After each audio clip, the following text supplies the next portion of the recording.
John and Darren's office chairs provided by GT Omega Racing. You can check them out at gtomegaracing.com. This show brought to you by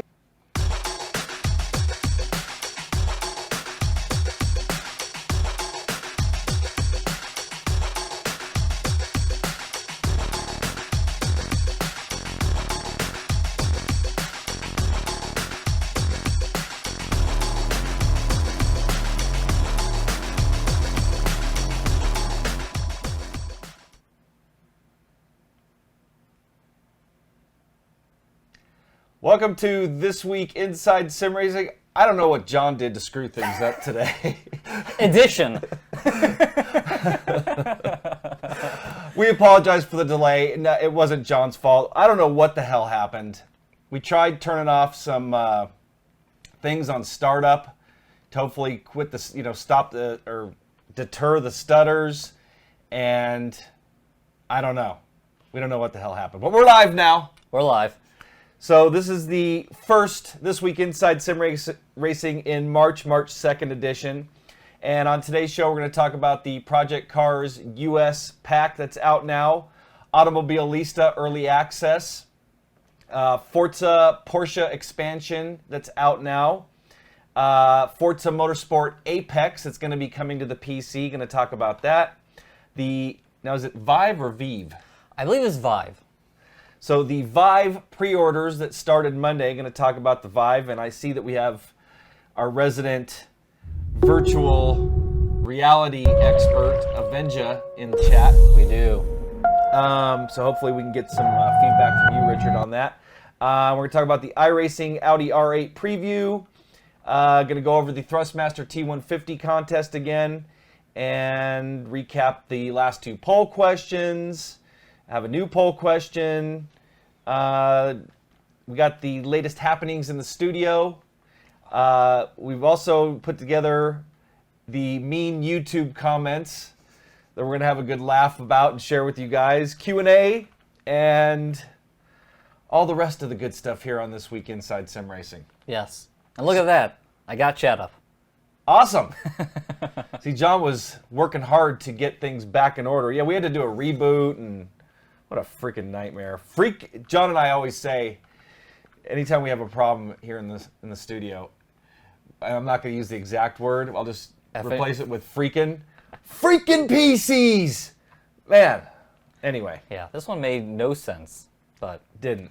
Whatever. Here we are. Yeah, Glad you're still here. We tried booting that stream up like 3 times. Yeah, we tried 3 times. We ended up just having to restart the computer. Yeah, and it was getting a bunch of dropped frames. Anyway, we're live, so. We're live. So, I'm going to go over the contest for you guys again. I wanted to mention a few things, too. So if you missed it last week, we can go over the questions, and then I want to clarify a few things. So, anyway, contest is you can win a Thrustmaster T150 wheel and pedal set, a set of T3PA pedals, and a TH8A shifter. Prize package worth approximately $500. So one winner will get all of this stuff. And to win, what you'll need to do is you're going to email us at contest@InsideSimRacing.tv and answer these 3 questions correctly. We'd also like you to submit your name and your location. So United States is good enough. Yes. UK, Germany, wherever you're from, just so when we announce the winner, we can announce that person's location. So, first question. What was the release date of the Thrustmaster T150? Now, it looks like it varies per region and where you look, so we'll take a variety of answers. So don't worry about giving us an exact date. Just you can give us a roundabout time, and we'll take that answer. Now, the next 2 you need to get exactly right. Who won the 2016 Daytona 500, and what was the margin of victory? And last question is, name at least one title that the Thrustmaster T150 is compatible with on the PlayStation 4. Make sure it's PlayStation 4. I've seen an answer, Gran Turismo 6. That is not on the PlayStation 4. No. So if we picked your name and that was what you wrote, your submission is going to be scratched, and then we'll go on to the next person. So, anyway, again, Email us at contest@insidesimracing.tv with all 3 questions answered correctly. Please, again, include your name and your location. Deadline for entry is March 15th, and then we're going to announce the winner here on the show March 16th. And if you're not here to watch it live, we're going to email the winner directly as well. So, do we have a last winner still in the system? I might. So Joseph Gulata was our, yeah, there it is, I see him. He was the last winner of our contest, the Thrustmaster TX Leather Edition. So again, congratulations to Joseph, and there just goes to show you could win too. And get your picture here on our show. You know what's funny too? The guy William, I talked to you about this. The guy William that used to blog for us looks almost, that's William's doppelganger. Yeah. Is Joseph. They could be brothers. Definitely. So, anyway, can someone tell you the questions again? The questions are at our Facebook page, /Inside Sim Racing. Go to our forums, isrtv.com/forums, and there's an announcement on the right that shows you, that will take you to the contest questions. So, they're in both of those places. Matter of fact, Facebook, our Facebook page, it's pinned to the top. So, a bunch of places you can go. And I think you can just rewind on demand, as a matter of fact. Should be able to. Yeah, I think if you're watching live, you can still go back on demand. So, John, why don't you take our next... You ready for some news? I'm ready for some news. So, first up on the news is a new car pack from Project Cars, the US car pack, which we've been previewing for, I feel like weeks now, as usual, since there's a car pack once a month. But it finally released on March 1st, so a couple days ago, and has the Corvette C7R GTLM that you saw there, the free car, which is the Aston Martin GT12, which is actually a car I had never, well, it's the Vantage. This is the version of Vantage I'd never heard of. And then you have the Delora IndyCar DW12 in the 2013 spec body kit, and it's doing a good roll there. And then you have the NASCAR Sprint Cup car, which is the Ford Fusion, and that's actually the brand new 2016 body, so that's a pretty impressive grab from the guys at Project Cars. Wasn't the interior though, was it? Don't they all have the digital dashes now? They do the digital dashes now, so that is true. And then here we're seeing the Cadillac ATS V something, I forgot. ATS VR, that's what it is. But anyway, that was released the other day. I believe it was released for $3.49. That sounds about right. It's on our script there. There it is. And which, again, Project Cars, I mean, one thing gotta give it to them. They release a lot of DLC, every month, and it's always really relatively inexpensive. Well, and then they always have the free car, so you don't need to have the DLC or buy the DLC to get the free car, right? Correct. Everyone gets a free car, so you all get the Aston Martin, which actually that's the only car I haven't driven yet. I did go out and drive this morning the Corvette and the Corvette, the Cadillac, the Indy car, and the stock car. I mean, I kind of mixed feelings, honestly, driving them. Both the GT cars were a little, I don't know, they weren't my favorite. And you know what? Let's answer Carlos Macias. Let's answer his question. Yeah. Have you guys tested the Corvette on Project Cars yet? Is it me? Something just fell over. We got a ghost in here. Is it me or does it feel super slow? Now, I can't comment on it because I haven't driven it, but you have. Yeah, it did feel a little slow. I drove all the cars around Watkins Glen just because I felt like it was a good track to drive a bunch of American cars, and because the stock cars, NASCAR guys actually go there. And yeah, the Corvette definitely wasn't going quite as quick as I thought it would towards the end going into the inner loop. Of course, with that said, the GTLM cars, they make their speed through the corners. They're not that fast down the straights. So that's why, like last year in the Tudor United series here in the U.S., the GTD cars, before they were GT3 specs, they were blowing the doors off the GTLM cars in a straight line. But the GTLM cars have more downforce. They have really the sticky, like Michelin tires. Most of them run Michelin. And so they really make up their speed in the corners. But yeah, for me, the the Cadillac and the Corvette, they both kind of had a little bit of a floaty feel to me. They weren't really as down in the track as I was wanting to. And then they were kind of feeling like they were riding up on the track. And then when I was coming off corners, they were doing this kind of like snap, loose spin on me that felt a little odd. Like it wasn't. I felt like I was in a straight line and I was putting down the throttle, gently enough, but they were still kind of jumping out sideways on me. So that felt a little odd. Delora IndyCar, that felt pretty good. I enjoyed driving that overall. I thought that felt good. And the stock car felt, I think, overall good, even though I will say I think the brakes were a little bit, it's braking very well.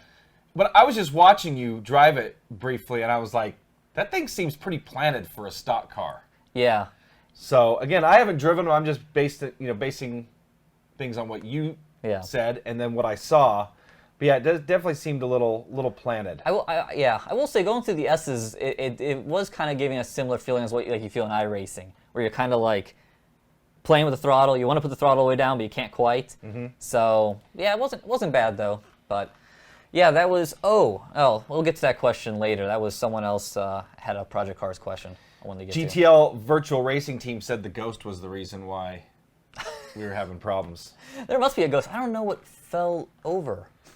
I do think my house is haunted. I do have that feeling for some reason. House is built in the 50s, late 50s.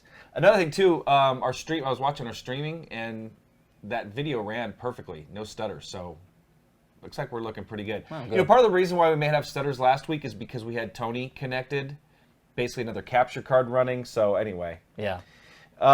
Next up. Are we done with Project Cars? We're done. Automobilista Early Access release on Steam. So it's now available, and they estimate they will have a relatively short early access stage in between 30 to 60 days before the full release. And the difference between the full version and the early access version is, and I'm going to quote, I'm assuming this was Renato, while the content base is largely complete, a couple of remaining new cars and tracks are still in development and will be added to the base package during early access stage, along with further fine-tuning of our large roster of cars and tracks. New core simulation features and gameplay options are also in development and will be added over the course of early access. So that's the gist of the early access. The game is currently an advanced beta stage and 90% complete. And it's currently 20% off of what the full release price is going to be, which is right now it's $31.99. So what that makes it about $35? Yeah, something like that. When it's complete. And if you were a Game Stock Car Extreme owner that purchased it before January 6th, you have access to it already. Yes. So you don't have to pay that early access fee, which is really cool. I mean, I think that's really cool that Reiza's done that. Because it is very much like Game Stock Car Extreme. Yes. I mean, it's basically all the same content with just some new features and additions. And so anyway, I think that's really cool they did that. And speaking of Reiza, we are going to have Renato Simioni. And if I got that wrong, we're going to find out exactly how to pronounce his name next week. He's going to be on the show with us live next week, March 9th. So if you want to ask Renato some questions or watch the interview with him live or just be part of the show, tune in next week at on March 9th. By the way, I just saw Atanas Dimitrov say contest at isrtv.com. It's contest at InsideSimRacing.tv. Yes. So if you try to send it to isrtv.com, it's going to probably get redirected to me. So anyway. Also, one thing of note, also talking about Automobilista, we have another poll going on this week that should be up above Darren's head there. And the question is... Click on the little eye up here. Yep, the question is, are you playing Automobilista or are you planning on playing it? So it's a simple yes, no, just kind of curious what you guys are thinking out there. Did you do the help fund us? No, I didn't do that. You didn't? What the hell, John? I was going to ask you, does that show up every week, or do we have to put that in every week? We have to set it. Here, maybe I can add it now. Hold on. Okay. Well, while you're doing that, we'll roll on to the next news story, which is the Forza Porsche expansion, which, anytime we hear Porsche and sim racing, it's a big deal because, in theory, that license is currently locked up by EA. Now, we saw Porsche. I'll see what the chat says. Porsche. We saw last year it showed up in Forza Horizon 2, and now it's Forza. Go away. Let me get through this. So now we have it showing up in Forza Motorsport 6. Forza.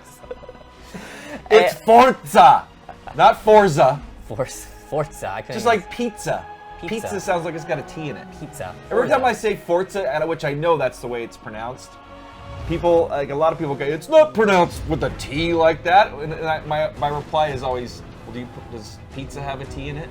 Yeah. Sounds like it does. It kind of does, kind of like a silent one. Pizza. Anyway, so this. I'm sorry, John. So this Porsche expansion pack is out now. I have a complex, and it's available for $19.99. And unlike previous packs, where every month, like we were just talking about Project Cars, there is a new car pack coming out for Forza Motorsports, and normally if you're a Car Pass owner, it's free for you, and then you have to pay if you aren't. Well, this is $19.99 in US dollars across the board to everyone because this contains, I believe it's 21 cars. 21 cars, yeah. And Virginia International Raceway, VIR. You know why else I think it is? Why else? Because you mentioned EA having the exclusive. Yeah. Yep. They had to pay. I'm sure they're paying EA. Yeah. To have to use to have the license on lend. Yeah. Or however you want to put it. So I got a feeling that's the reason why. I thought about that last night. I was thinking, I bet that's why they're charging $20 for that. But I will say their packs normally charge about $1-ish per car, and they're still sticking to that. 21 cars, $20. So I am kind of impressed that it isn't more expensive for paying licensing fees, and it'll be, and we talk about, there's a lot of rumors going around, and I mean, Wim from BSim Racing here in chat, and he can, attest to this, that a lot of thought is that the EA license is expiring this year or very soon.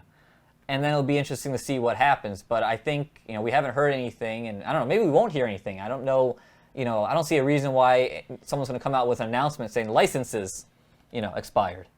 It's probably just going to be at some point, one of these titles is going to announce a Porsche coming to their game. Or all of them on the same day is going to announce it. Yeah, we all got it. We all got it. Here it's coming. I would imagine someone says, Billy Strange, hey, Billy. EA no longer holds that deal. Well, I think it was in the last Need for Speed. Yes. Porsches. Yeah. They were. So, yeah, I don't know. I mean, like I said, I kind of feel like if it has expired, I would expect to heard a bunch of announcements by now, unless Porsche is just demanding so much money that they're never gonna get it. I mean, we've talked. We didn't talk last week when we talked to Tony Gardner from iRacing, but previously we had spoken with him about what about a Ferrari license, and they just kind of always said they want ridiculous amounts of money. Oh yeah, and that's the case. Ferrari supposedly makes more on licensing and merchandising than they do on selling cars. Yeah. So someone really quick asks, Peru State College shirt, Darren. That's right. It's where my daughter goes, plays volleyball for Peru State, little tiny college in the middle of Nebraska. But yes, my daughter goes there. Got to show support for my daughter. Ready to move on to the next Forza story? I am. Okay. This is a big one. So maybe the bigger story out of the Forza, I can't even say it right, franchise this week is Forza Motorsport 6 Apex coming to the PC via the Windows Store in Windows 10. So if you're still following. So yeah, you're only going to, it seems like, based on this, you're only going to be able to run this if you have Windows 10. Yes. Because it's DirectX 12. It's going to be limited to, it's going to be free. It's going to be a free-to-play, like a demo. And resolution's up to 4K, and it's basically it's a powerful demonstration of what the Forza tech engine can do when unleashed by DirectX 12. So anyway, the career mode is anchored by a new 12-event showcase tour, which introduces players to fascinating cars and unique automotive matchups through a series of beautifully crafted and entertaining videos narrated by automotive celebrities such as James May and Richard Hammond. Notice that they don't mention... Clarkson. Yeah. I was about to say, who are those guys? I don't see them on TV anymore. Yeah. So one of the biggest comments or buzz in the community is no wheel support. Yeah. So I did some reading about that, and so out of the gate, there's not going to be wheel support. And from what I understand, that basically all of the wheels are coded or developed with direct input, where this title is going to require X input or something like that. And I may be completely off, but this is I was going through the Forza forums yesterday and read some stuff about this. But they say basically that the developers are going to be able to develop for it. So, and I would think that like the Thrustmaster, anything that's already compatible with the Xbox One should work. I mean, or have that already developed. It maybe just need to do some tweaking or coding or boot it in Xbox mode. Sure, because it's got to act as a controller when you're navigating the menus and whatnot. Exactly. So, and that's the thing. Well, mouse and keyboard support, is it going to be, port like we've seen from Codemasters or Milestone? Yep. I don't see Turn 10 going that route. I see them going all out, especially since Microsoft, they're a first-party Microsoft developer. Yeah. So, anyway, it's going to be interesting to see how this all goes and if they continue to develop. And like, actually got another question about that too. So let's just answer that question while we're on this subject. Orange J.92, John and Darren, do you think that the Forza and Horizon full version will come to the PC in the future? I would love to see that. Yeah, I read a story yesterday. I don't remember what website it's from, but essentially Microsoft had a little event last week, which I wish we would have gotten invited to. Yeah, San Francisco, where they had a group of journalists come in and get the whole spiel on the game and play it. And from what it sounded like and what the PR people's answers were, as this is kind of a test. That they're going to test this out, and they wouldn't confirm if this is a sign of it going to the PC, the full version, show up to the PC later or not. So this is going to be kind of a guinea pig, which, if that's the case, then I really hope they get wheel support soon, or maybe, who knows? I mean, from what I know, like I had a couple guys, I posted on Virtual R a question, like, where did this no wheel support come from? Because there was nothing from Microsoft or Turn 10, and a couple guys who sound like they do have some development experience. I also had a guy on Facebook, I don't remember his name, but he said it comes down to APIs, and that Windows Store only allows controller. But like you were saying, maybe some of those things are already built into the current compatible wheels, or maybe it's something that could be updated in the future. I'm sure if it goes well, which I could imagine. So Forza 6 sold like 1.3 million copies. Yes. And if they get over 1 million people to download this demo, which I would imagine there's going to be quite a few people doing it because it's free. I mean, why not? Yeah. I mean, why not try it for free? I think it's if it is well received and a lot of people get it.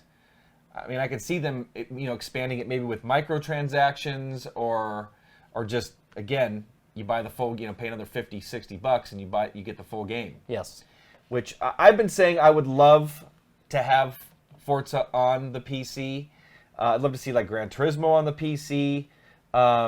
But imagine running Forza with an AccuForce wheel, the Stage 4 simulator, triple screens, and not have to have 3 Xboxes. So anyway, being able to use our current hardware, our PC hardware, and race Forza. Yes. And not be locked into one particular wheel, and being able to use any PC compatible wheel as long as it's developed for it, obviously. And obviously that seems to be a big step. But yeah, I mean, where there's a will, there's a way. And if there's the demand for it. They're gonna do it. Yes. And I know those guys at Turn 10. They don't like they don't like half-assing stuff. I mean, they do their best to put out the best possible product. And I don't get paid by them.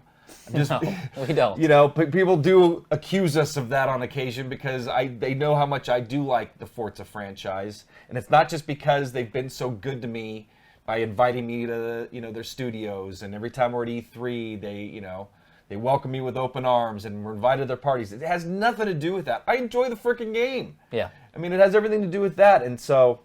And one thing, let's say it's the worst case scenario and there isn't wheel support and blah blah blah. And it is only 63 cars and it's 20 tracks, which the 20 tracks is like combinations. I think it's six yeah, tracks, it's 20 layouts. Yeah, exactly.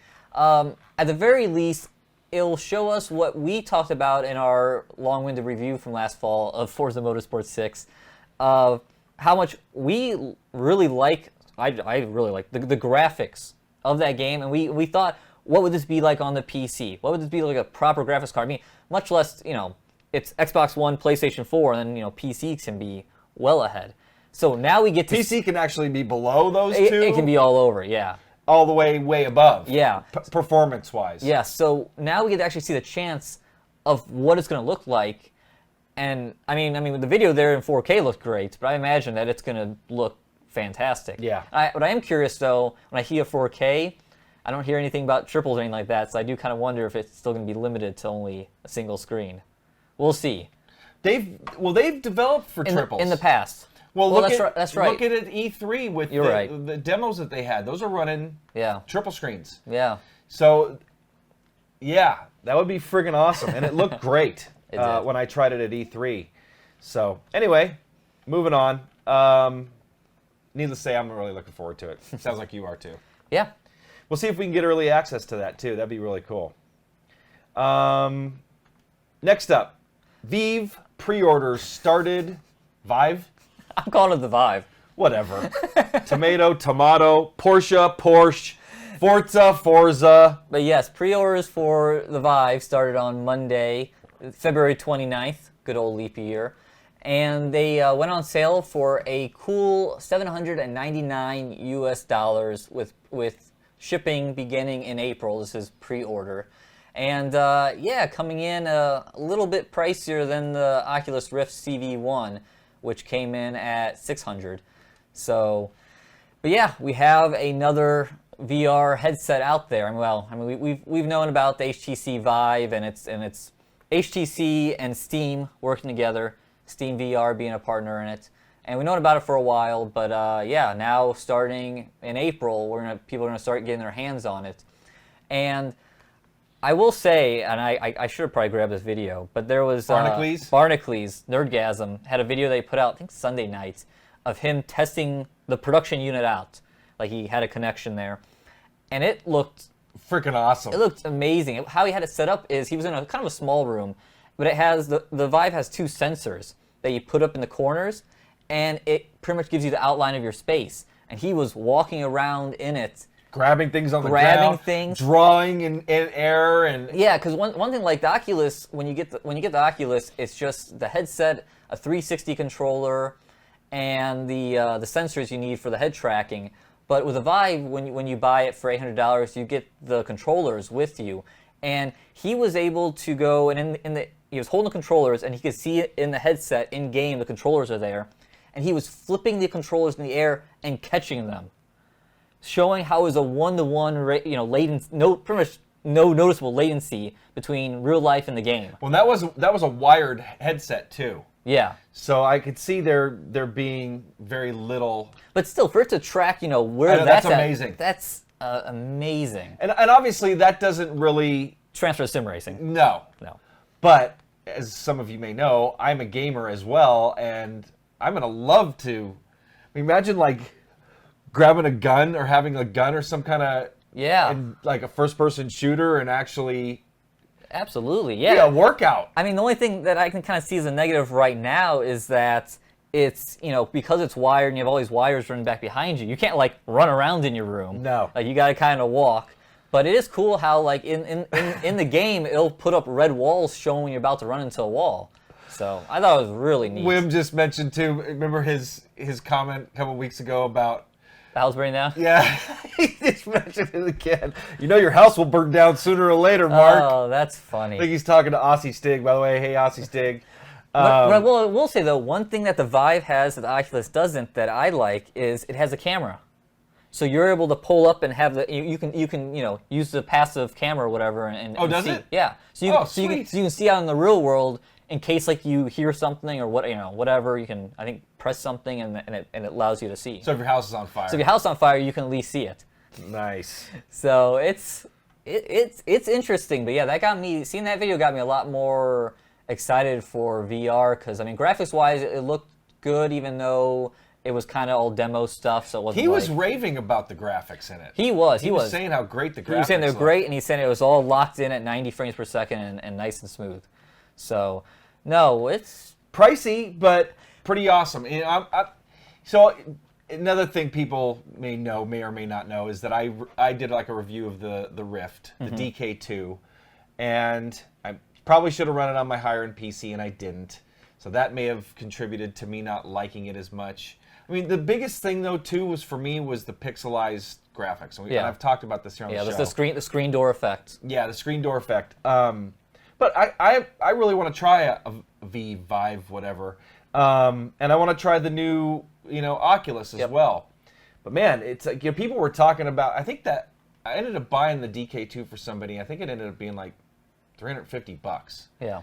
So that price is like doubled. Yeah. From what the development kits were for. Yeah. So, which then again, I mean, I think I'm okay with the price. Looking at SimRacing and looking, I have three $900 monitors. Somebody asked for a link to the. Is that video? Yeah, I'm gonna find it right now. Cool. Our buddy Barnacles Nerdgasm. Jerry is his name. Yep.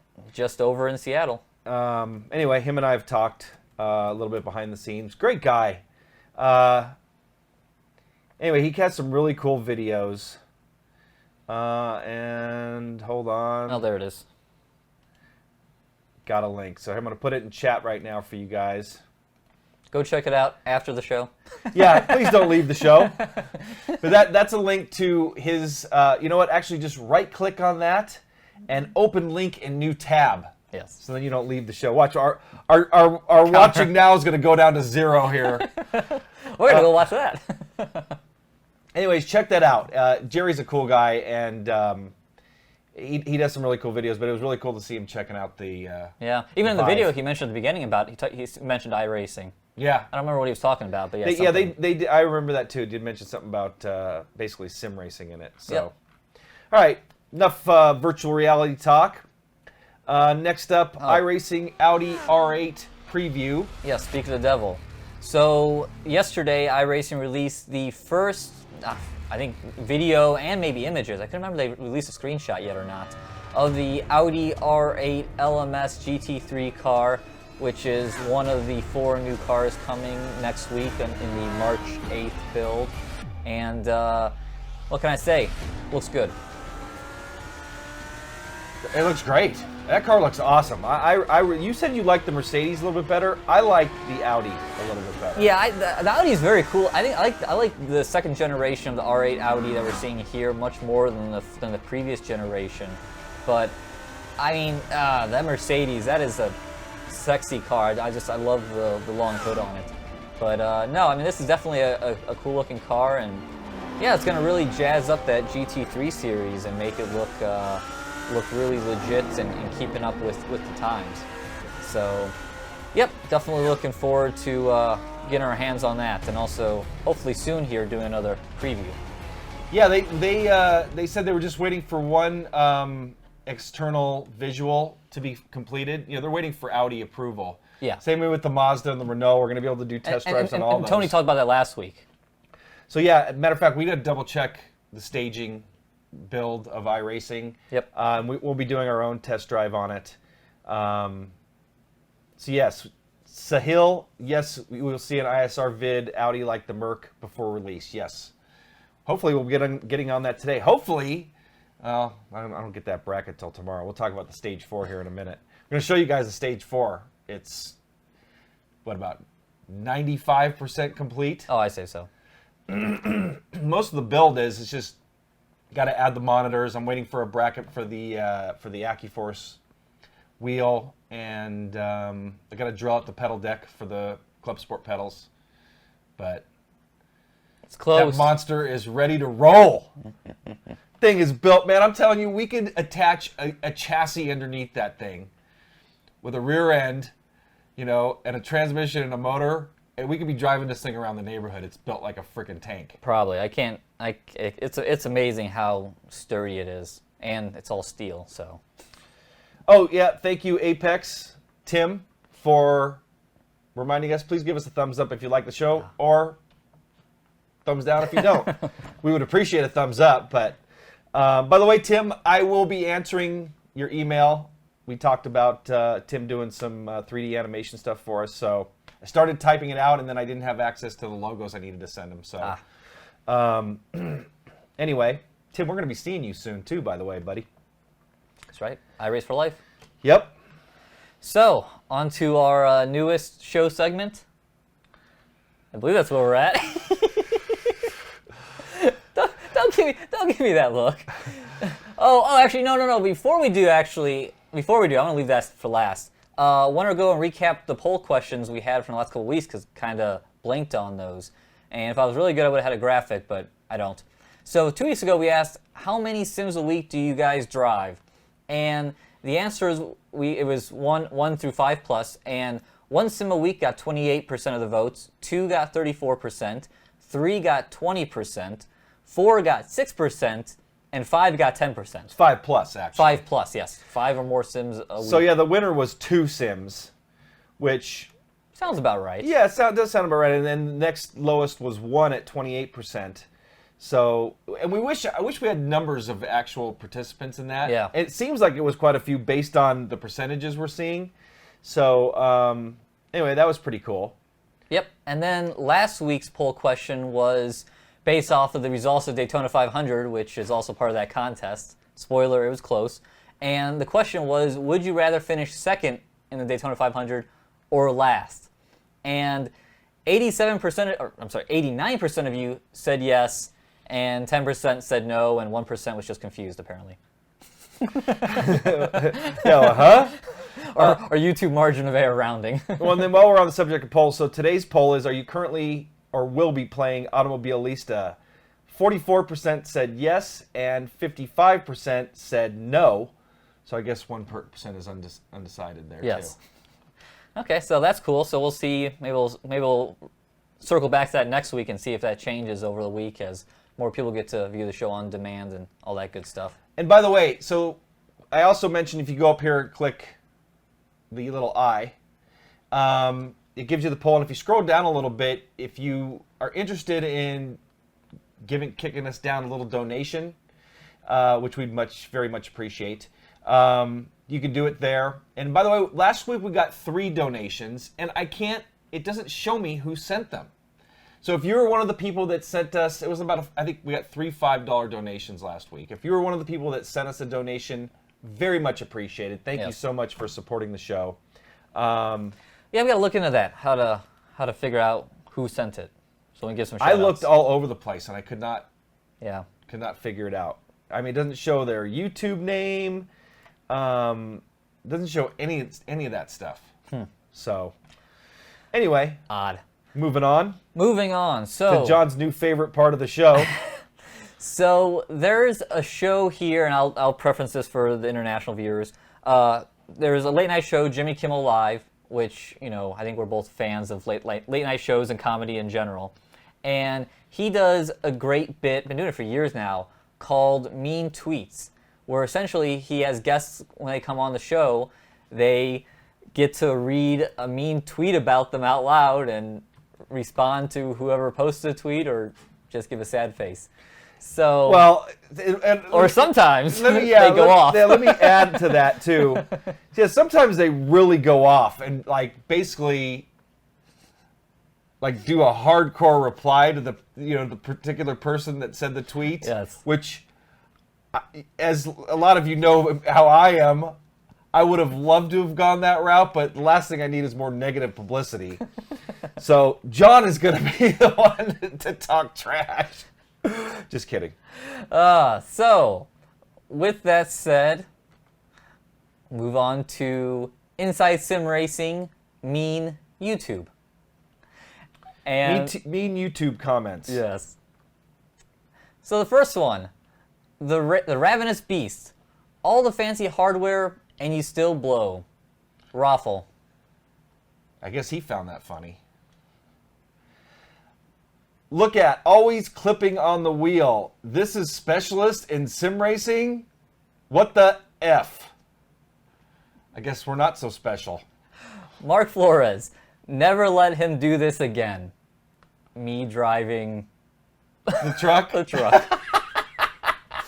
Oh. This is one of our favorites. You suck. Okay? Thank you. Paul Severe. Effing nerds. Yeah. Oh, somebody, hey, you know what? It shows, changing subjects here, somebody just did a donation. Ruben McCourtney, thank you for your $2 donation. Yes, thank you. It shows up. Cool.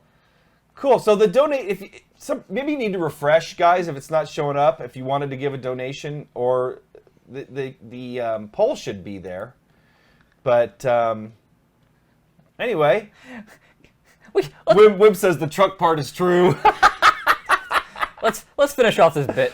Here you go. All right. You're But I wanted to Yes. comment on Ruben. Thank you, Ruben, Thank you, Ruben. for the donation. Slow. At least that was only one of your videos. It was one of mine? Yeah.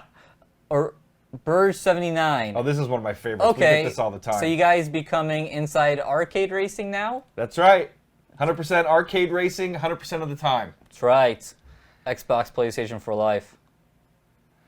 Why was he grinding gears all the time? Doesn't he know how to drive? John, you need to learn how to drive, dude. Why are you always grinding gears? Rocket ship. Ha ha ha. All those switches just make it gay. I think that was a comment on one of Billy's videos. It was. There you go, Billy. There you go, Billy. So, that was our first edition of Mean YouTube. Hopefully you enjoyed it and saw the joke. Oh, and to all the people who participated, thanks, assholes. He said it, not me. So back to the donation buttons. People aren't seeing it. Maybe it could be country related. It Because I could. think there's certain Yes. countries that it wasn't. Well, we know like Germany for some reason like doesn't allow the live stream, and it's something just with the country and how they control things. So, yeah. Yeah, as a matter of fact, I booted it up in Chrome and in. Yeah, maybe you need to be on YouTube Gaming. Could be. It could be. So anyway, I'm just curious. You guys don't have to donate. I'm just curious where it works and where it doesn't. You know what else too? I just noticed Ruben stays at the top of our chat. It does. Pretty cool. John the Stick Slamming Sable. I love it. Yeah. So. Yeah, John, you should practice stick drive. Inside Savage Racing. Haha, John. So you guys love the mean tweets or the mean comments. Yeah, they're pretty funny. At least, it's kind of fun now. See, normally when you see them, you're kind of like, oh, my heart. But now when I see them, I'm like, oh, good, screenshot. Using that for the show. Roast. It is. You know what? A lot of times I just laugh at them. But I gotta say, on the flip side of that, there are some pretty mean ass people that are relentless as far as posting mean comments, and not as much on YouTube, but for instance, we talked about virtual art earlier, and I wish their moderator would get his act together over there. But talking trash about Jessica and the show, and that does get hurtful. I mean, for the most part, it's just like, whatever. Yeah. You know, I just blow it off, but some of that stuff sucks. Wim, you probably know what we're talking about. I mean, you've had to deal with stuff like that, but Sure. And then on the flip side, like 90% of it's a lot of really positive feedback. So there's definitely I know we have the good crew, Yeah. in Oh, here I'd say watching it's the more show. than it's more like 99% It is. positive. It is. So we always appreciate the positive feedback. Anno Noni, mean comments are funny, but you're just asking for abuse if this is a regular segment. You Well- know what? We get plenty of abuse as it is, so it's not going to be anything new. Well, and I don't think it's going to be regular, but every once in a while it's kind of funny. Inside garage to fix that truck John drove. Oh man, I caused way more damage to that truck than I think the game tallied. Ooh, stop sucking Thrustmaster's ass. Really? Yeah, no, we don't like any other wheel on the Yeah. planet. We Yeah, we only like Thrustmasters. We didn't give the Fanatic Club Sport high marks. Yeah. I mean, we did the best we could on the G29. I hate the AccuForce. Yes. If you watched so Clearly. yeah, we just suck on Thrustmaster's ass. All right, so enough mean tweets, guys. Cut it out now. Let's see. You want to go into happenings and show off the rig? Yeah, you know what? I'll get up there and do it because then I can Okay. kind of commentate. So we're going to show you guys where the stage 4 is at this point. Have posted some Facebook pictures. Actually, John, can you turn that light around for me so we Yep. can get a little more light on it? And we've- Posted a couple pictures on Facebook, but it's actually further along than it was the one we showed on Facebook the other day. So there is the stage 4. And as you can see, we only got one monitor. My monitor stand from the JCL is going to work on it. But put in the diamond plate floor yesterday. And as you see right there, I got my Club Sports getting ready to do some drilling after the show today. I'm waiting for a bracket to kick the AccuForce up a little bit more. But I got the TH8A shifter mounted. We got the seat in. We got the actuators. You can't see the rear traction loss because it's under the diamond plate. I wouldn't be able to see it from this angle anyway. But man, this was a project and a half, wasn't it, John? Yes. No. This is definitely a fair amount of work, and I'll personally apologize to Redline Rossi as I move the light back on us, since he's been asking every week for our Track Racer RS8 review, and I got a little sidetracked, us just trying to get the stage 4 all together, because it was a lot of pieces and we had everything all torn apart. But now that's, like Darren said, 95% of the way there, and yeah, we can get back to getting some of these other videos pumped out, including that RS8. Saw someone ask, Hey, what- that's John's fault. I've been busting ass on. John hasn't done crap on that. I'm just kidding. Exactly. John was a huge help. yeah, well, there was a lot of 2-person lifts there. Oh, there was parts of that build that I could not do alone. Matter of fact, there was one part that I had to get my daughter and her boyfriend to help us, which is basically taking the whole chassis and putting it onto the rear traction loss section. So, anyway, we are this close to firing that thing up. Yes. And I can't wait. Man, the thing is built like a freaking tank. Let me zoom in here a little bit. Someone asked, how much does that cost? What is the tally on the stage 4? A little under 6,000. Oh, we're getting some freaking donations. Look at that. Hey, thank you, Psycho Baldy and Clark Archer, for the donations. Very much appreciated. Yes, thank you. This is cool.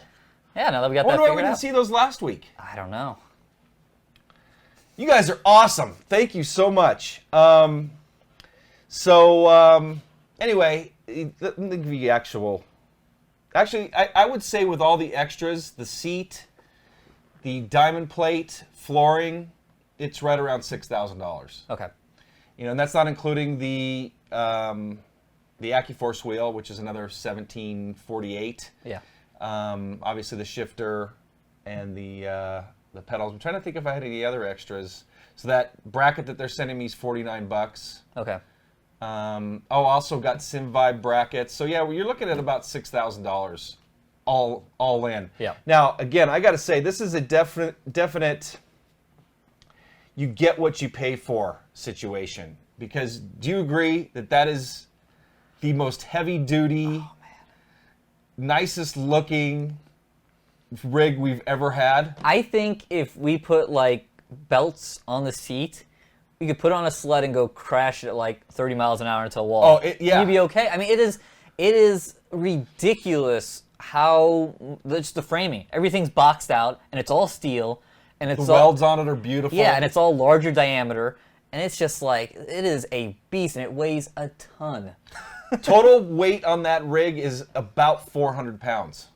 Yeah. So it was a lot of work, and on top of it, so the build and the instructions says it takes about 24 hours, and that's probably about how much build time I had. I made a few mistakes and had to take some stuff apart, put it back together, but I'd say that was about how much build time I had. But then I filmed every single step because I'm putting together some assembly videos for SimXperience. So basically some assembly manuals. And so that took me probably double the time. Because I just have to stop, change the camera angle, zoom in or zoom out for every part of the assembly. So anyway, thing is a beast, and Yes. I can't wait to. And the other thing we were tripping on was we're like, how is this thing going to handle that rear traction loss? Because it's basically the whole chassis is moving. Yeah. You know, not just the seat mover. The seat mover, you know, does the seat moving. Yes. The two actuators in the back, but the whole thing pivots. So basically, there's like a joint in the front. Yeah. That it pivots on. So basically It's a pin. yeah, it's a pin about that big. Yeah. That goes into a brass Coupler fitter, yeah. holder, whatever, and then the whole rig then pivots on that axis at the rear, and then the rear is sitting on these two like plexiglass pieces with two rollers above them. So it rolls, and it's amazing how easy that thing moves. So anyway, I'm really looking forward to driving that. Hopefully, I'll be driving that thing by tomorrow. That's when my bracket's supposed to be here. So anyway, what do we got? No, so what else we got? Track Racer. Track Racer, yeah, Track Racer will be coming. Got that written up, and we'll be shooting that either today or tomorrow. And yeah, that'll be coming your way. And we originally talked about we're going to do a contest drawing for those guys. Yes. We're going to do that on our Track Racer. They're giving away a Track Racer. They had a bunch of entries, and they want us to draw the winner. So we're going to do that during our review. So anyway, Antinous, I will answer your question shortly. I just grabbed it, so we'll get to that soon. We're going to be on I believe Q&A here any second. Yeah, I believe we're pretty much at Q&A. I'm trying to think what else we got going on. iRace for Life. I mentioned that really quick too. Yep. That's getting closer. April 27th through the 29th. And then video-wise, like I said, we're going to try to get some previews of the new iRacing content out to you guys over next week. John Hoy, we love you too, buddy. And he says, go get another double-double. Oh. So another $5 donation. That's going to help buy some double-doubles when we go to Texas. Thank you guys so much for the donations. Very much appreciated. Anyway, and I'm really glad I can see. The biggest part I like about this is I get to see who's donating. Yeah. So again, if you donated last week, thank you so much. We didn't see it. We weren't able to see who actually did it. Maybe now it'll show us. Anyway, so on to Q&A. So you guys have questions, go ahead and put it in chat. We have a handful here already queued up. First question is from Justin May via Facebook, and he actually friends with Justin on Facebook, and he sent me this message, and I answered it there, but I thought it'd be a good one for the show. And he asked, John, I couldn't remember the email. Let's see. With the newest edition of the Ford Fusion on Project Cars, is it possible that they will be adding any ovals soon? Your thoughts? Thanks.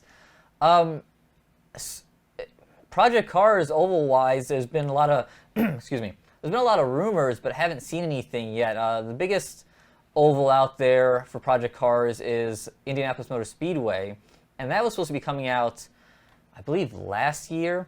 That was supposed to be out, and it keeps on getting delayed, and I've heard rumors that it might not be showing up now until Project Cars 2. So, I think I answered that question someplace else, yeah, too. we've had that one in the past. I mean, just in the last week. I wonder if I answered the same guy someplace else. Yeah, maybe. Anyway, it's good to talk about it here on the show. Yeah, and then outside of Indianapolis, heard some rumors about maybe Bristol and Daytona, but haven't seen anything concrete-wise. I know Indianapolis, they did release some development shots for it back in the day, so I know that's at least been some work. You know, the license was announced to have the Indianapolis Motor Speedway and the Dallara IndyCar, which we just got this week. So I kind of think it's probably not, and if it does happen, it's still going to be a ways down the road. So right now, I think the stock car is going to be somewhat limited to the road courses. But at least you got Watkins Glen and Sears Point in the game. So something else really quick about the donation, because you keep getting a bunch of questions or comments that people can't donate. It could be because someone was saying that they couldn't see the polls, and it could be Google Chrome has like pop-up, some kind of pop-up detection or ad block. Yeah. It could be due to the ad block. So maybe either try turning that off or go via Internet Explorer, or what's the new Edge? Is that Firefox? Wim just wrote, apparently donate only works for Australia, France, Mexico, Spain, United Kingdom, and United States, Japan. Okay. So could be that too. Could just be on YouTube side. Yep. So, okay. Next question is from Lorraine Finnegan, and it is, what do you think of the PS4 VR? So that was one question. And then, any new Fanatic CSL wheelbase? Any news on that? Both of them are kind of like, we know they're coming, but we don't know anything new on. We know there's going to be a PlayStation VR headset. I'm really curious to see how well it runs, considering all the different hardware, decent hardware that's needed for the computer VR. And somebody was just asking about Gran Turismo Sport, which we have no news on, so that question is answered. But supposedly, that's going to it's going to have VR. Yeah. Gran Turismo Sport. So. Yeah, I believe Sport's supposed to be kind of one of the launch titles for VR on the PlayStation 4. Vegeta Lambo, thank you very much for the donation, $10. Let's see. It's Phasma? We'll go with that. Asks, back in the day, did you guys ever play Toka Race Driver 3? I have never played it, and I believe you said... I never have either, but I've heard great things about it. I've heard a lot of people talk about it, saying what a great title that was. Yeah. Codemasters developed it, and I'm guessing, I don't know, mid-2000s? That sounds about right. I do remember it being out there. I never played it. No, another one have you played from Visance 100. Do you play Real Racing 3? Now, Real Racing it's a iPhone, Android game. I have not played it. I think I tried it briefly. I had it loaded on my phone, but I don't know if I ever... I think I loaded it, and then I went to play it. I was on a plane, and I needed to be online. Okay. So, and I wasn't about to buy, internet service on a plane. I kind of chuckled when I saw that question because Real Racer, I believe it has all sorts of cars, right? Yeah. Well, I think it's an EA. Okay, yeah, title, that's right. So I think it has Porsches and I think all sorts of... I know they have NASCAR, and one thing I saw on Twitter a couple weeks ago, a Twitter promotion ad popped into the news feed, and it was real. I didn't see what the name of it, but I saw an image of a video game, and it had the stock cars, and it had the new Ford Fusion nose and like the new 2016 paints. I was like, oh, what's that? And then I saw Real Racer. I was like, oh, that's that app game. So I was kind of like, oh man. I've heard it was fun. Yeah, looks like it has pretty good graphics for running on your phone. I mean, it's so crazy these days, these games. But no, I don't really play any games on my phone, so. I do, on occasion, like when I'm flying somewhere. Redline Rossi says, and I keep talking about the donation poll. Fix for me, disabled ad block, refresh the page, and it worked. Oh, interesting. So, yeah. Let's see, we already got Orange J question. Let's see, V-Twin Superbike Heaven. Or Heaven, I don't know. Hi guys, looking forward to a great show again. Question and answer. Currently running a GT Omega Racing Supreme recommended by you guys, and it's great with triple monitors. Only 60 hertz, boohoo. Currently running G25, and will I notice a difference in upgrading to the T300? Any input will be appreciated. Cheers, guys. Yes. Yes. Yeah, I went from a G27 to a T300 back in May, and it's a difference. It's not a revolutionary difference. It's definitely like it's an evolutionary thing. It's honestly what I was kind of hoping the G27 and G29 would be, where it's smoother, it's a little bit stronger force feedback. The pedals with at least the T3PA Pros, I think that's an upgrade from the G25, G27 pedals. But so yeah, it's an upgrade. I definitely like it a lot more.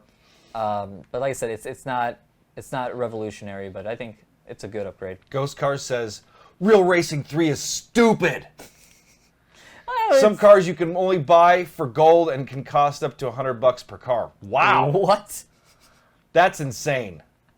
But you know what? This is the way these... That's how they make their money. Somebody said Candy Crush Saga. Yeah, I played the crap out of that game. Have you ever tried that? No. It's pretty fun. I mean, it's like a puzzle game. I mean, but played the crap out of that while I was traveling different places. But that's how those companies make money.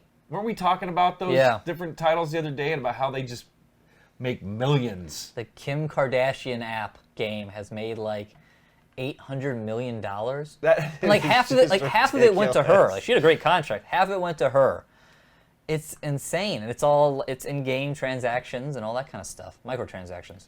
Yep, that's the term. Well, hey, you know what? I think I've only paid a little bit on Candy Crush, not much, a couple bucks. But I mean, the game is free, so they got to make money somehow. Sure. And they do. They make lots of money. By kids with access to parents' credit cards. Yeah, I'm sure that's definitely part of it, I believe. Yep. Let's see. You want me to keep rolling through these? Or you want to ask? No, go ahead. Go ahead. 'Cause I'm grabbing new questions anyway. So. Perfect. Ellis Jones asks, my brand new TX base doesn't recognize my T3PA shifter via DIN. Any suggestion, guys? Oh, I'm sorry, I missed you. Carlos says, did John just drink dishwasher fluid? It's just a blue. It's a John's blue, bottle. I guess it could be mistaken for that. It's a blue water bottle. I wish I had more water. I got water. You're good. Yeah, getting back to Ellis Jones' question. Let's see. It does not recognize via DIN. Any suggestions? Let's see. It should recognize via the DIN. Wait, what was the question? Wait, T3PA. Oh, it's TH8A shifter. Okay, so it's TH8A shifter plugged into the TX base. Yeah, make sure you have your firmware updated. Yes. That could be the issue. Also, if you're talking about on the PC it acts as only a sequential shifter and basically will just mimic the paddles. So if you're running on the PC, you got to plug it in USB. Yes. To get full H pattern, and then you got to make sure that you've got the current firmware, or it will not work. So. Yeah, the current firmware for both the base and the shifter. Yes, mainly It should be mainly the base. Yes. Yeah. Yeah, and that's the TH8A shifter. I had to look this up the other day just to double check when we were doing reviewing Sebastian Loeb. But on the PC, the shifter is USB into the PC. On the Xbox, it's into the base with the DIN connector. PS4, it's usually to the base with a DIN connector, but there's some titles where it could be USB. So that's kind of, the PS4 is kind of the tricky one when it comes to using the TH8A shifter. Silver Fire says you're drinking Star Wars blue milk. Let's see. Nivadipi? Okay. Hey guys, I've got a question. Any hints on eliminating Dead Zone from G27 in Race Room? I cannot get it right in this title. I mean, G27 kind of inherently has some Dead Zone. If you're having more, it sounds like you're having more of an issue in Race Room than anything else from your question. I mean, it's been a little while. That force feedback Dead Zone is just inherent in just about anything you drive. It is. And there's just no way to completely get rid of it. No, there's no way to completely get rid of it, especially on the G27. Race Room, I haven't played in those menus in a while, so I'm kind of drawing a blank. Some of the different settings to play with. I'm pretty sure there's the Dead Zone setting, So, I mean, probably the obvious thing we've already done is turn that to 0. But, yeah, there could be some situations where you might just not be able to work that out. So Ellis Jones got things sorted.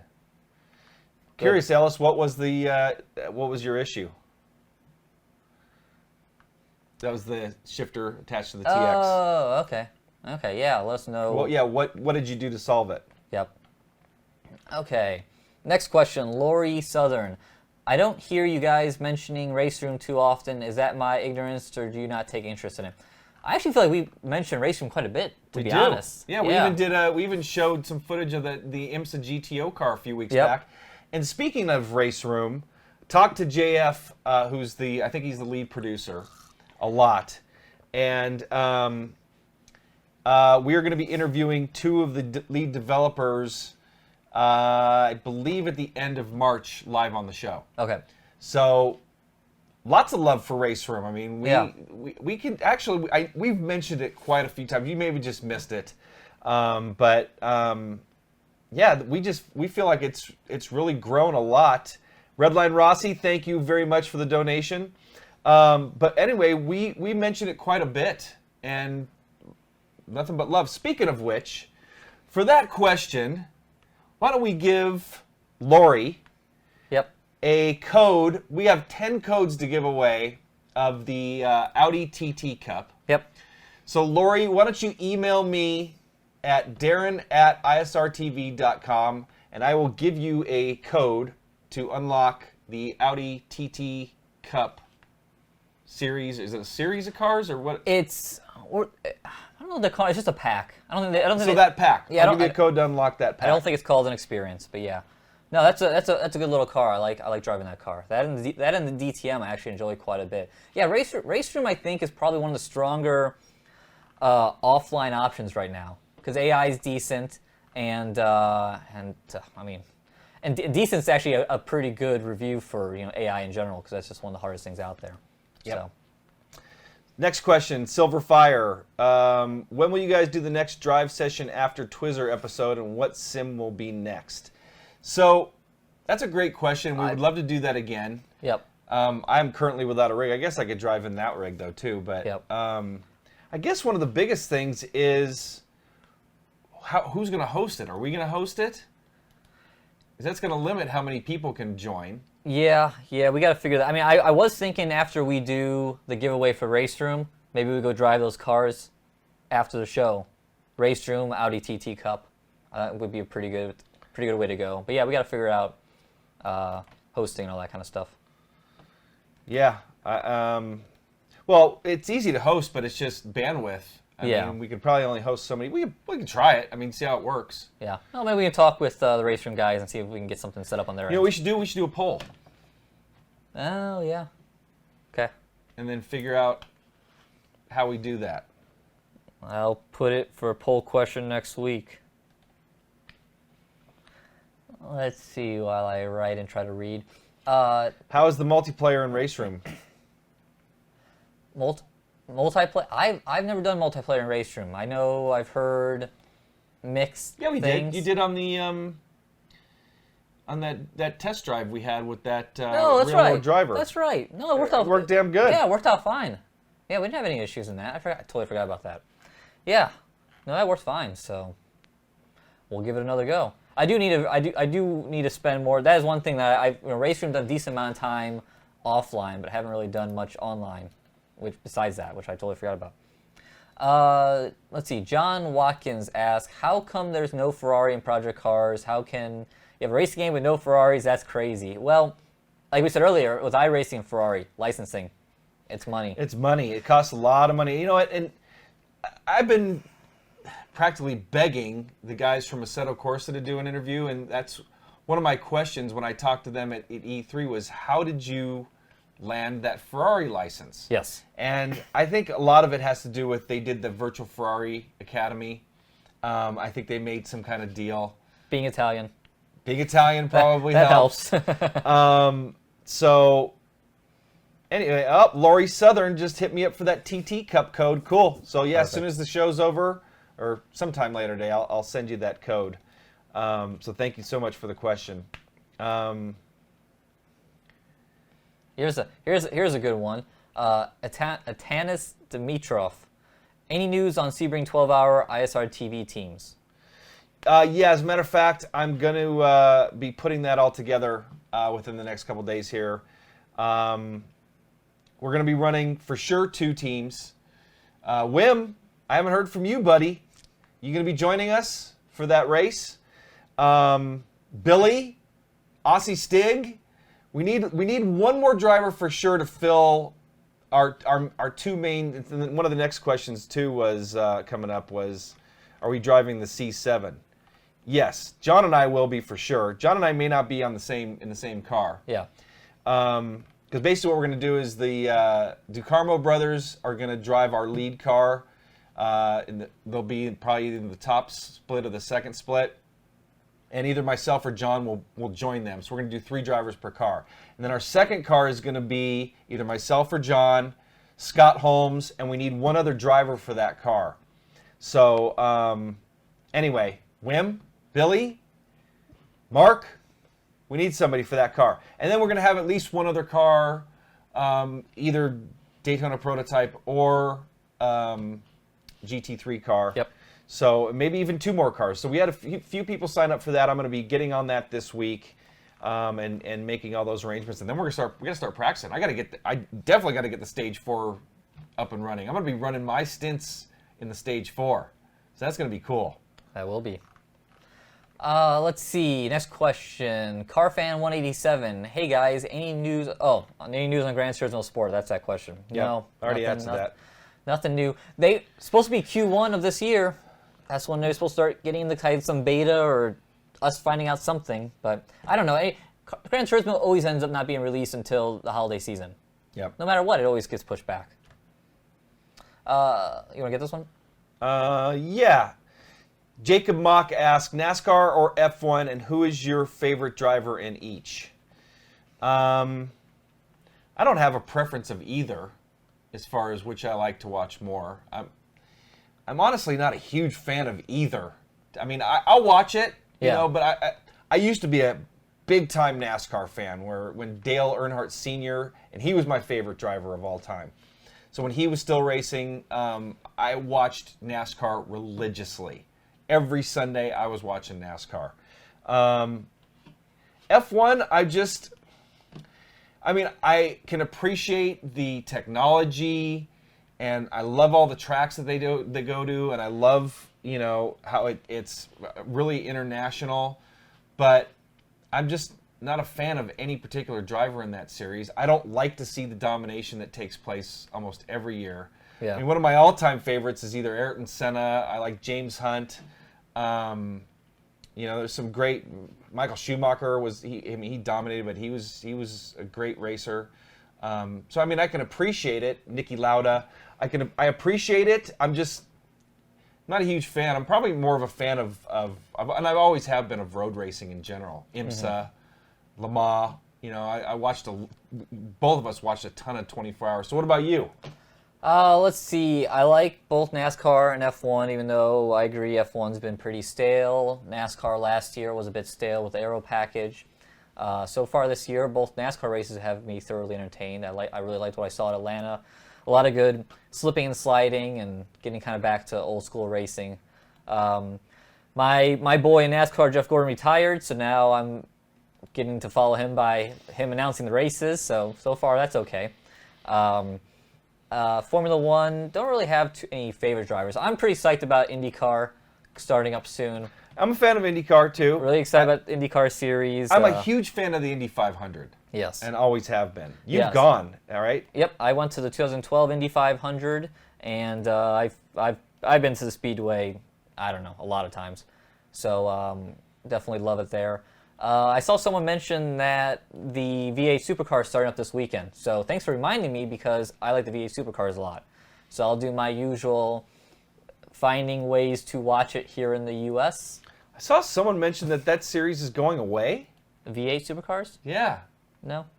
Not this year, but I don't know. Maybe, I don't know. I think they changed the engine formula where you don't necessarily have to have a V8 starting in the future. Like maybe you could run like a turbo V6, I believe. So maybe the name will change, but I don't think I mean, it's the most popular series in Australia. So, yep, nope. So definitely starting in the full swing on the racing season here. I watch a lot of racing. I watch it all, even when it's not the best. Yeah, if I'm not busy, I mean, I try to do a lot of stuff outdoors, especially come summer. So I'm not home a lot, especially since I got a boat last summer. But I mean, if it's on, I'll watch it.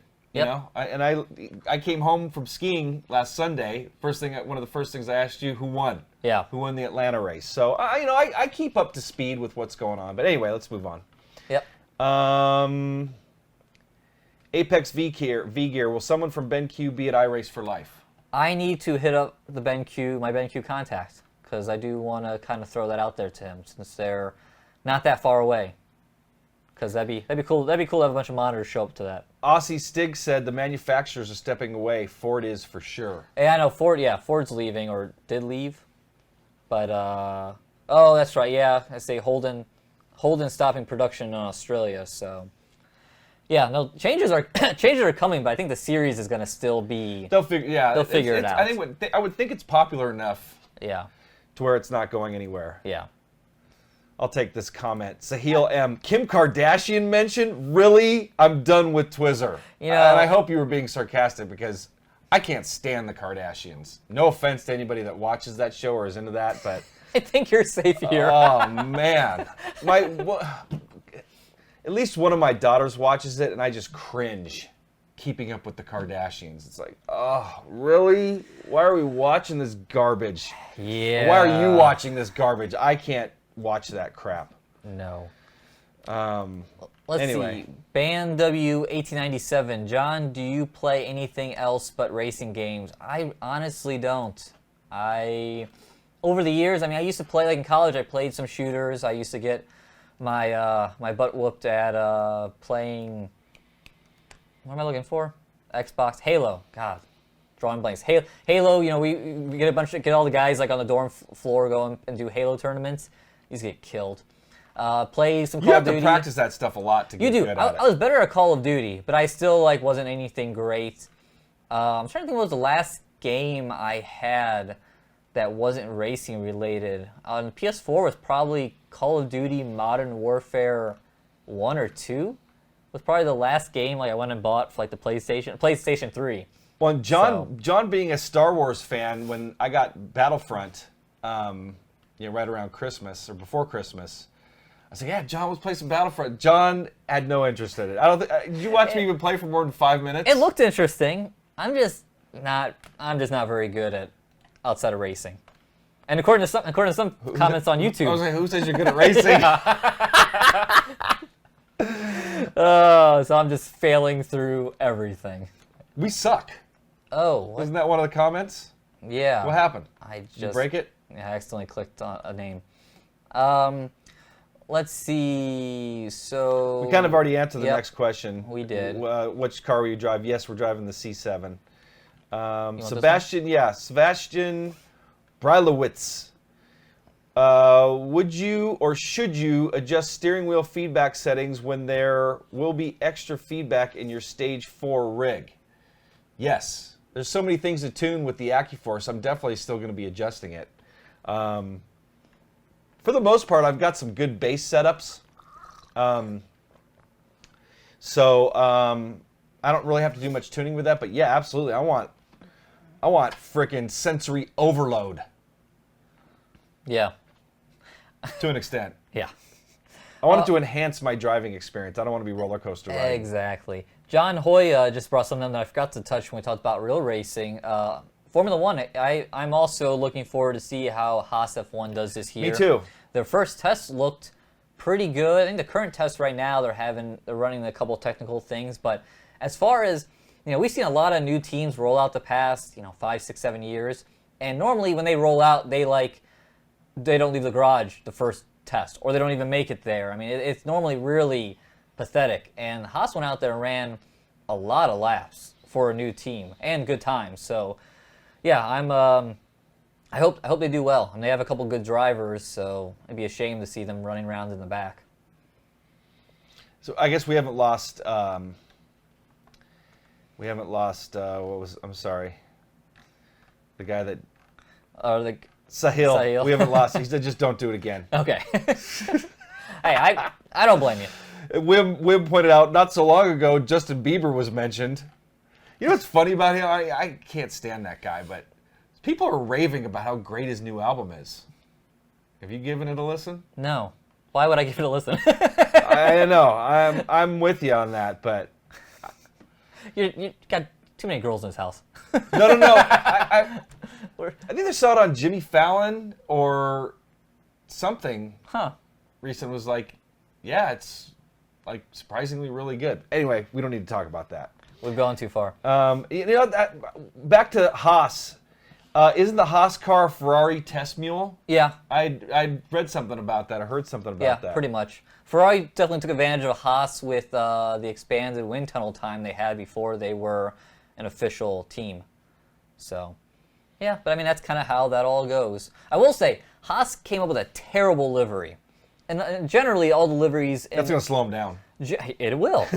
I mean, generally, pretty much all the liveries in F1 are kind of not great. The Ferrari one's kind of a mess this year. Mercedes is okay. McLaren's terrible. And then, Haas, who has all these colorful NASCARs, and the Haas NASCAR is, bright red and black and, has an interesting design. Then Haas comes up with this, boring silver. The lines don't really make sense, like silver and darker gray and black and a little red, and it's so blah. And it's like, come on, there's so many of these blah silver grayish cars in F1. They all look the same. Let's make some schemes that actually look good. So, the new Red Bull scheme livery is awful. Sauber isn't very good. So I guess I have nothing nice to say about F1 liveries. By the way, I want to clear something up here really quick. You really like the iRacing F1 liveries. Yes, yeah, no, the iRacing GP series. The GP series, there's some great looking liveries in there, and I was like, why can't those be on the real cars? Go hire those guys, because not only are they interesting, but they're well presented where you actually can read the graphics and side pods. Sometimes sim racing, some paint schemes can get kind of a little busy, but no, those GP cars and teams, they're fantastic. They should be running that in the real world. By the way, I just want to make something clear. I will not be giving that Justin Bieber album a listen. So I just wanted to point out that I did hear that, but I am not going to hear that song and any of his songs unless they just happen to come on something. I am not. Anyway. Oh, someone mentioned that the Manor. I actually do kind of like the new Manor colors. The red and blue kind of looking a little more British. I like that.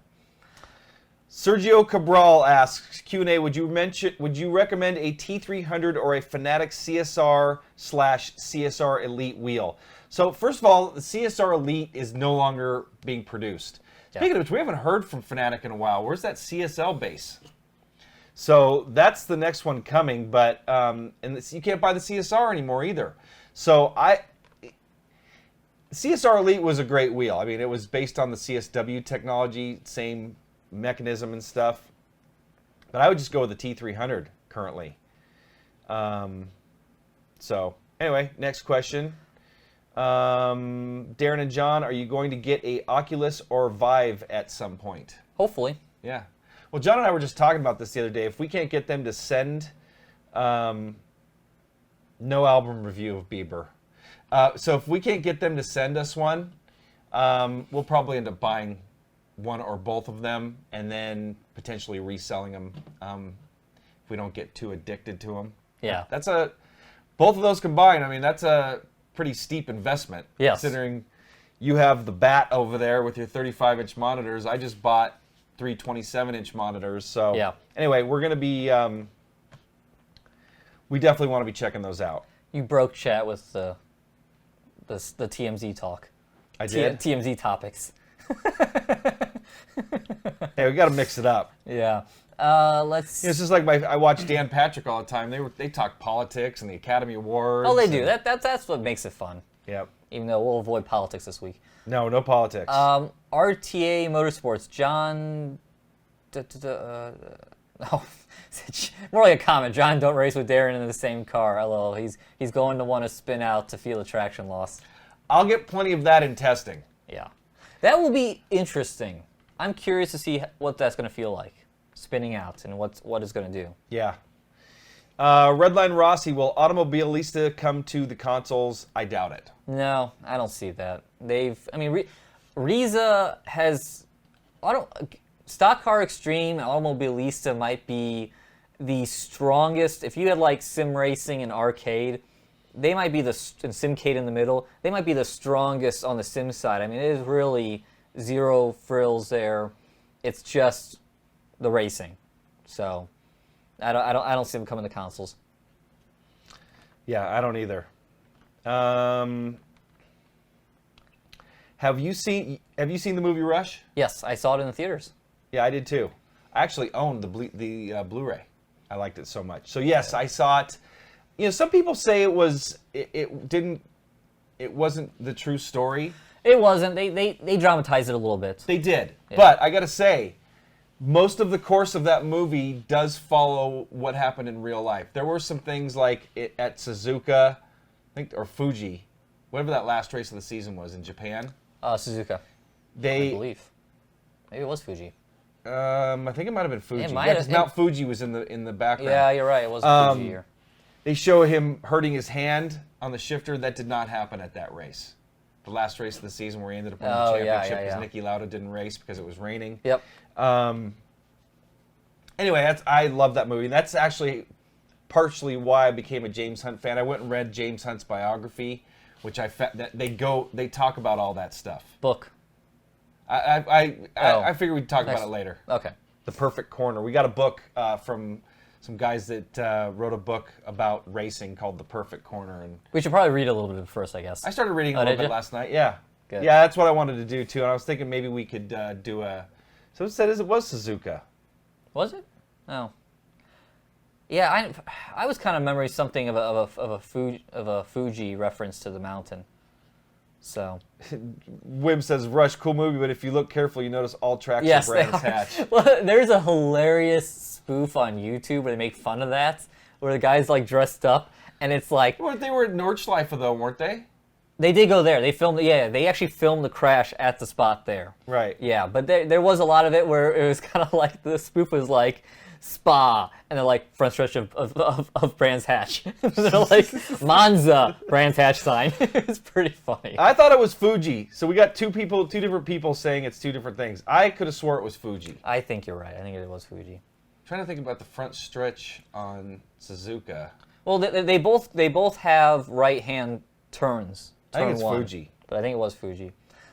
Nitro Fuzz asked, any news on Kartcraft? Have you gotten anything new about that? No, I haven't talked to them recently. Okay. But we're going to be getting into the beta soon. So anyway. Hashtag soon. Yeah, hashtag soon. Grand Prix 2412. Is it necessary to use forced cooling mode on T300? I've read mixed opinions on whether it's better or worse for the wheel's performance or longevity. I don't use forced cooling mode. I don't either, but I would think for long distance, for like you should probably turn it on for like endurance racing, because then you probably have less of a chance for force feedback fade. Yeah. And cooler is going to be better in a situation like that. In theory, the software is set up that the fans ramp up as it gets hotter. You know, it has sensors in there. Right. So, I mean, I guess, the forced cooling is you make sure it's blowing cool the whole time. But, yeah, I don't know. I haven't had any issues, and we've ran some pretty good distances with the 24-hour race. So I think it is definitely Fuji. Okay. Multiple people are saying it was Fuji. Suzuka didn't start hosting F1 until the 80s. In the Hunt Lauda era, it was Fuji. So Okay. I thought so too. So, what were you going to say? Oh, I had a question I picked out earlier from Savage Henry. Asked, will you guys make some force feedback tutorials for Project Cars or Race Room? I already did one for Project You Cars. did, yeah. There's one for Project Cars. If you just search on YouTube, we have one. Don't have one for Race Room, but I was thinking about that the other day. That is something we need to work on with a lot of things. But yeah, want to do more tutorials for that. I was thinking about doing one for Automobilista here. That'd be cool. Yeah. So. I'm planning on doing some stuff for the AccuForce too, for those AccuForce owners out there, some tuning guides, based on the settings that I like. Yeah. I've spent a lot of time with it. So I think we're about to wrap it up. We have one more comment from a local here, Stephen Milton. And he said, do you two ever go on spirited drives here in Spokane? If so, I know some really fun roads. You know what? I wanted to comment on this. You know what? I have gone on a few. Up to 27, I like to take going back over to Dishman. And Stephen, you know what I'm talking about living here. But I wanted to comment on this because I can't do any spirited driving here in Spokane for at least a year. Because if I got a ticket, I got this thing called, I got a ticket, I don't know, about a month or two ago. And if you ask for a deferral, you pay $150 for the ticket.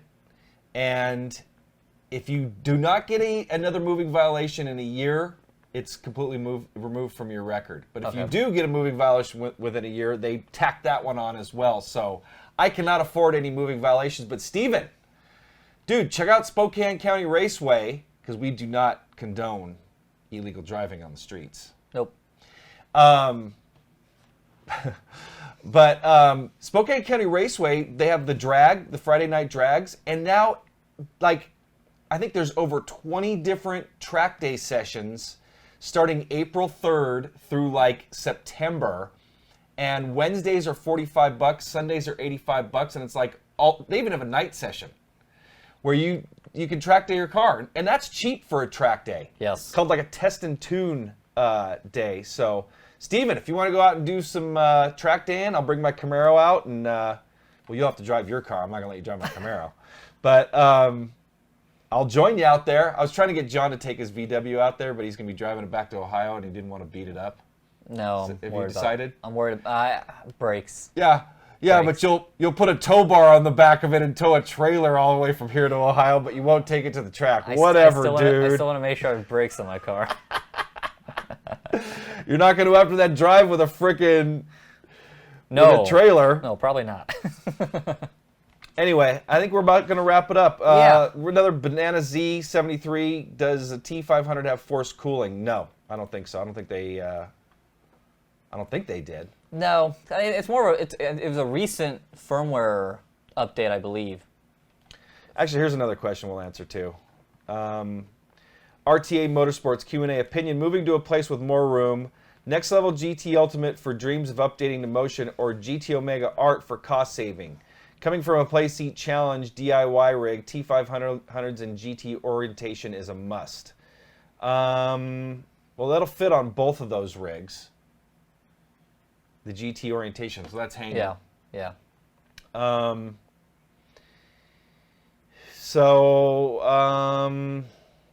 think those are both about equal. Yeah, they are. I think, I don't know. I go back and forth. They both have pros and cons. I like to see it a little more on the GT Omega. I like the pedal plate more on the GT Ultimate. So they are pretty close. Yeah. And size-wise, they're probably The footprint. They're probably fairly similar footprint-wise. I know Yeah. the GT Ultimate looks a little larger, and it has the big fiberglass seat and whatnot. But footprint-wise, they're pretty close. Yep, I agree. So I think now that is going to wrap it up, Yes, I agree. because I have more physical therapy to get to today, and I also need to get on that beast sitting over there, that black and red beast. Yes. So by next time, this time next week, you will see me driving that rig. Maybe we'll even do a live test drive. No, we got Renato. That's right. right. Speaking of which, tune in next week for our live interview with Renato Simioni from Reiza. Again, if you have questions, Twitter, Facebook, here in chat before the show. We'll announce it in a few places before next week to get some questions from you guys, and then we'll take questions. So are you going to do this one? No, this is for you now. What do you mean? I did the last interview. You need to get used to doing this stuff, I dude. did the last interview. I've done plenty of interviews. John woke up this morning and he's like, man, I'm looking forward to this week. Last week was stressful in his interview with Tony Gardner. I'm like, dude, you did great, man. So anyway, that's going to wrap things up. Thank you so much for the donations, you guys. Very much appreciated. Thanks for joining us in chat, and always fun as usual. I saw over 350 simultaneous watchers, so it seems like that's the regular, but when we get a special guest, We were up over 500 last week. Speaking with Derek Spear owes us Oh, that's right. I wrote that a down. button box giveaway. He does. Somebody mentioned earlier that he gave it away in the iRacing forums. That was not our button box. No. That he owes to one of our special viewers. So anyway, I'll work on getting that as a giveaway. Maybe we'll have some kind of question. First one to answer it in chat next week wins it or something. Yep. So anyway, thanks again. Sorry for the problem at the beginning of the show. If you guys were here at the top of the show, we didn't start on time because we had some technical difficulties. So for John Sable, I'm Darren Ganji. Thank you for watching This Week Inside Sim Racing. We'll see you guys next time.